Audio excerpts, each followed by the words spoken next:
ძვირფასო ბიზნესმენებო. რატომ ძვირფასო? იმიტომ რომ თქვენ კარგად იცით დროის ფასი, ფულის ფასი, რისკის ფასი, მომზადებული კადრების ფასი.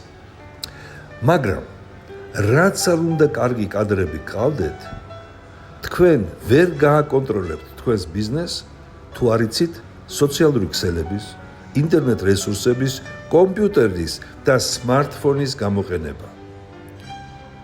დამიკავშირდით და გაგიწევთ კონსულტაციას, თუ როგორ შეამციროთ დანახარჯები ეგრეთ წოდებულ PR-ში და რეკლამებში. მოგიმზადებთ კადრებს ის, რომ თითოეული მათგანი მოუტანს მაქსიმალურ სარგებელს თქვენს კომპანიას. აგიწყობთ ისეთ სისტემას კომპიუტერში და სმარტფონში, რომ მსოფლიოს ნებისმიერი ქვეყნიდან შეძლოთ თქვენი ბიზნესის კონტროლი. გისურვებთ წარმატებებს და იღბალს. პატივისცემით, დავით გარდავა.